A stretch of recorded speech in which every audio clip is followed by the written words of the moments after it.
Hey guys, I'm the Liz in Plein-Air Liz Fair, and welcome to my channel. Today, I wanted to talk a little bit about what it means to be a practicing artist and how you can become one too. So, I'm really going to be talking about personal experience today and what I think it means to be a practicing artist in today's world. That is, aside from income and, the business that comes with it. I don't really have any established social media that's really bringing in any money right now, or like I have an Etsy page and I can link that down below, but it's not really raking in any sales right now. It's pretty new, but I just wanted to, share what I think it means to be an artist. So I think it's better to start with the kind of excuses I've heard from people throughout my life on why they don't practice art or they don't think they're good enough. And I just want to say to that, like, art is very subjective. It can literally be built upon over and over and over again until you're personally satisfied with it. And, a lot of artists actually aren't personally satisfied with their own work, but it can be something that a lot of other people can connect to regardless if you like your own work or not. And in regards to like art supplies and stuff like that, another excuse I hear is like people can't afford supplies or whatever, and that's totally understandable. I can hardly afford to restock my paints right now as well, so I get it, but all it really takes is a pen, pencil, any kind of utensil, paper, or really just anything you can get your hands on, you can make art out of. And, I think that's one of the bigger challenges many people face is, making things out of what you have. And that requires a lot of critical thinking. Now, something I also wanted to touch on while I'm bringing up critical thinking, I'm not saying necessarily that people don't have those skills per se, but those skills need to be built up upon, of course. Um, they can be built up upon in many instances in life. As crazy as it is, public schools really do try on the concept of critical thinking, but really it comes down to the individual on whether or not they want to invest their mental energy into critical thinking.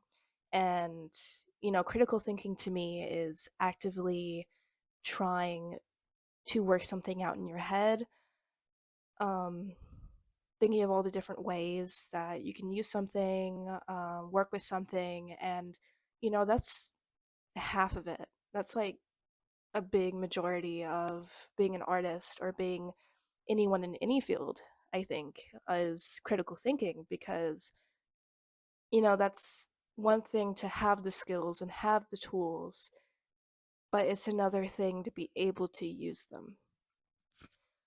Another topic I wanted to touch base on in regards to how to be an artist and how to pursue being an artist, a practicing artist, is just really identifying how important art is to you and your own identity. Um, I'll give an example of when I started art. I actually started the first piece I remember making was when I was about 4 years old. I was in therapy after my parents divorced, and the therapist kind of just offered me a canvas, some paint, and I painted Ariel's castle underwater, all the mermaids and stuff. And I don't have any images of that piece with me today, but it's just an example of how art can become a part of everyone's lives in some way or form, whether it be through therapy or any other kind of circumstance. I mean, art can become part of your identity in many different ways, but I think in regards to like accepting that part of yourself, if you like to do art, if you have memories, fond memories of it, or even just personal memories of doing art, and if it's something you're drawn to, I wouldn't shy away from it. Mainly because if that's something you feel drawn to, you should pursue it. Another point I wanted to say is creativity can also be expressed in many different forms. whether it be through doodling, whether it be through, I would say maybe even organization. Like, I like to organize a lot, and I feel like that flexes my brain every now and then with critical thinking because then you have to like figure out how things fit together, how you can efficiently place things. And, that can be related to how you can organize like a composition in a piece. Like, where do things go? How do they fit together? How do they work together? How does one relate to another thing in the piece? And, that's just one of the many things that I think about when I make a piece. And those are a lot of the same kind of thinking skills that are used throughout life as well. Like I said, organization, things of that nature. In regards to like my own relation to like between art and my own identity, is I feel like what motivates me to be a practicing artist in life is just how I express myself. And, there's a lot of correlation between mental health issues and being creative. And I would say that that's true for the most part, but also, if you think about it like this, a lot of people with, including myself, with mental health issues, struggle in today's society with expressing themselves. They can feel suppressed and not listened to. And those are a lot of feelings that I definitely relate to with my own struggles. And art, they use it in therapy for a reason. It's a way to express yourself, and it's a way to identify with something. If you can't identify with other people, if you can't identify with the world around you, what's something you can identify with? And I would say, if you have to make something yourself to identify with, that becomes who you are, part of who you are.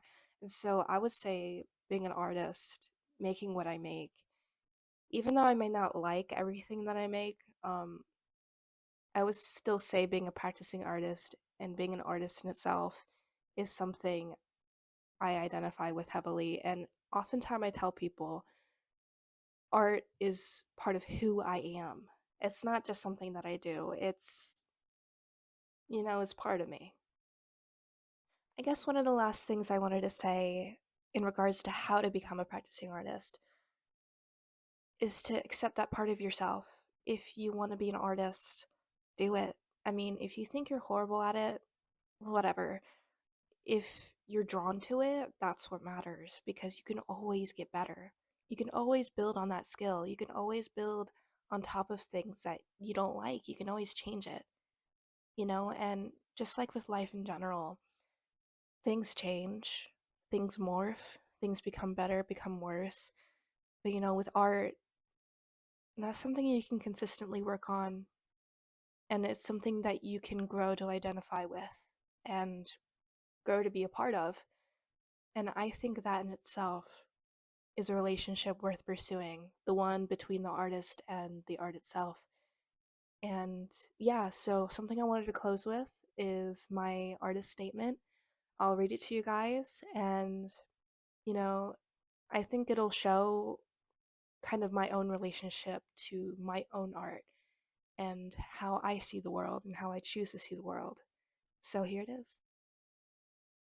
Organic matter. The likes of nature and its many mysteries keep me going day by day.